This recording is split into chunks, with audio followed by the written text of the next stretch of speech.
O segundo pressuposto de admissibilidade de recurso especial para o STJ é a exigência de um acordo com a finalidade de aperfeiçoamento do direito. Segundo a fundamentação, nesse ponto algo nebulosa do governo, a qual o STJ aderiu na sua jurisprudência, este fundamento revisional é cabível quando o caso concreto der margem para se estabelecer uma interpretação de preceitos legais do direito material ou processual ou para preencher lacunas legais. Esta formulação dominante é, de um lado, tomada mais amplamente do que a versão legal. De outro lado, porém, às vezes de forma mais estreita. A primeira ampliação se mostra no fato de que a necessidade de um acórdão paradigmático para a interpretação legal nada tem a ver com o aperfeiçoamento do direito em sentido metodológico. A segunda ampliação da letra da lei ocorre no objetivo de colmatar lacunas de modo geral, de forma que não só o aperfeiçoamento do direito para além da lei é incluído, mas também a analogia. A admissão do recurso especial com a finalidade do reconhecimento jurisprudencial de uma analogia é, sem dúvida, plena de sentido, como no caso do aperfeiçoamento do direito clássico, e deveria ter sido acolhida na ideia normativa do legislador da reforma de 2002. Além disso, o recurso especial também será admitido conforme o parágrafo 543, inciso 2, número 2, primeira alternativa do Código de Processo Civil, se o STJ almejar não seguir uma analogia ou desenvolvimento do direito subjacente ao acórdão impugnado, sem que se necessitasse de um exame posterior da relevância fundamental. Isso não resulta da letra da lei, do pressuposto de admissibilidade, mas sim do sentido e da finalidade positivada de forma incompleta da lei para colocar questões de aperfeiçoamento do direito em sentido amplo nas mãos das instâncias superiores, em questões civis. Na medida em que não está claro se as razões do acórdão questionado se baseiam na interpretação da lei ou no aperfeiçoamento do direito, na dúvida, isso deve levar à admissibilidade do recurso especial. A doutrina dominante quer admitir o recurso especial por conta do aperfeiçoamento do direito, também se cogitar de uma diretriz do Tribunal de Justiça Europeu, Essa ampliação do fundamento de admissibilidade, que pretende levar em consideração as particularidades do direito civil e processual civil europeu, não encontra qualquer base na letra da lei. Sua juridicidade é duvidosa, porque em casos de possíveis diretrizes do Tribunal de Justiça Europeu, em última análise e sem esforço, pode ser acolhido no pressuposto da relevância fundamental, conforme o parágrafo 543, inciso 2, número 1 do Código de Processo Civil. Muito menos é necessário, contra as justificativas da lei e da jurisprudência do STJ, muito menos é necessária uma ampliação das razões da admissibilidade do aperfeiçoamento do direito a casos de interpretação legal, que de certa forma tem a ver com a rotina dos tribunais de todas as instâncias e por isso devem ser atribuídos aos demais pressupostos legais de admissibilidade. Mais estreita ou estrita é a forma interpretativa dominante das justificativas do governo, na medida em que ela estabelece a necessidade de um acórdão paradigma ou paradigmático. Em razão dessa limitação, o STJ parte do princípio de que os pressupostos de admissibilidade só são preenchidos se faltam para o julgamento total ou parcialmente fatos passíveis de serem generalizados e tipificados para uma orientação paradigmática. A crítica a essa restrição é, por um lado, de se admitir que a matéria legal não contém nenhum ponto de apoio expresso para a redução dos pressupostos feito pela instância especial. Entretanto, a opinião do STJ baseia-se nesse aspecto na descrição fática da norma da exigência do acórdão por parte do Tribunal Revisional e deve ser, principalmente por falta de garantia constitucional do acesso individual das partes ao recurso especial na Alemanha, e deve ser, em última análise, sustentável. O maior âmbito de aplicação que tem aplicabilidade prática é provavelmente a exigência de que o acórdão em sede especial atenda ao asseguramento da uniformização da jurisprudência.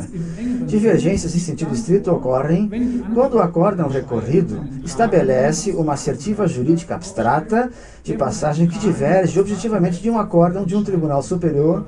ou mesmo do mesmo nível hierárquico ou de um colegiado do mesmo tribunal. Nas divergências na jurisprudência de diferentes tribunais superiores estaduais, o STJ procura averiguar se o acórdão que é parâmetro de comparação já era conhecido do Tribunal de Apelação no seu acórdão objetivamente divergente,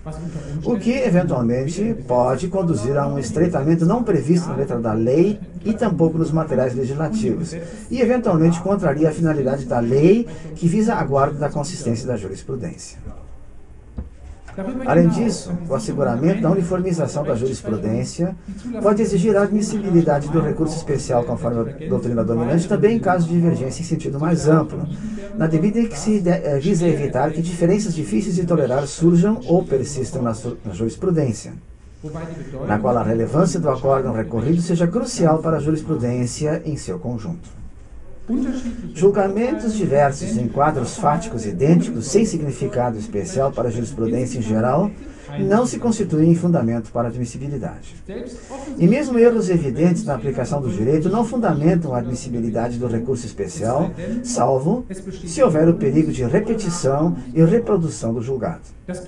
Isso vale, segundo a doutrina dominante, em princípio, tanto para violações contra o direito material quanto para violações contra o direito processual. O STJ exige pontos de referência concretos. Admite-se o perigo de repetição, por exemplo, no caso de afastamento contínuo da jurisprudência do Tribunal Superior. E, neste caso, o STJ exige adicionalmente que o Tribunal de Apelação tenha tomado uma decisão divergente de maneira censurável, isto é, tendo conhecimento da jurisprudência do STJ. O perigo de repetição e reprodução ocorre, por exemplo, quando o fundamento do acórdão recorrido se baseia numa compreensão equivocada da jurisprudência do STJ, ou quando se espera uma generalização de uma grande quantidade de casos futuros, ou quando o Tribunal de Apelação reconhecidamente partiu de uma premissa equivocada não presente no texto. O critério decisivo é, portanto, sempre se e em que medida o erro na decisão prejudica o interesse geral de forma duradoura.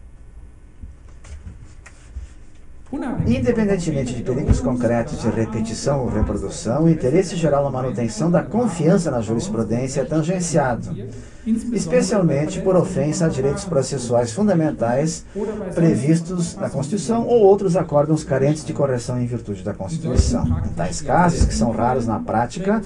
a admissão do recurso especial contribui para uma desoneração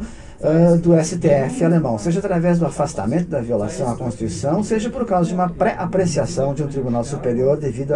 ao reforço da ideia de subsidiariedade da reclamação constitucional. Exemplos de violações de direitos processuais fundamentais são a ofensa contra a garantia do juiz natural, na forma de desconsideração arbitrária de normas de competência ou de deveres de submissão da questão questionada, bem como a não observância do devido processo pela não apreciação de alegações das partes ou por causa da omissão de uma instrução judicial obrigatória. Segundo a doutrina dominante, viola-se a garantia de tutela judicial garantida constitucionalmente e, por isso, deve-se admitir o recurso especial quando o Tribunal de Apelação recusa ao apelante por conta de exigências de cautela constitucionalmente excessivas impostas ao seu procurador,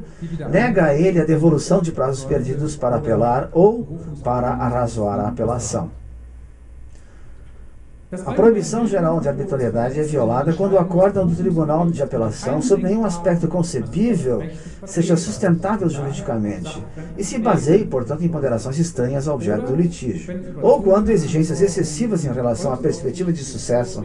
das alegações desemboquem num tratamento desigual e indevido.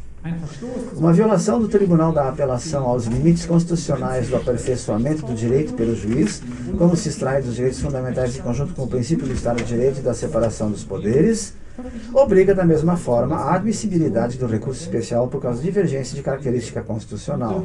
e deveria, com a compreensão correta, além disso, ser um caso de admissibilidade em razão do desenvolvimento do direito.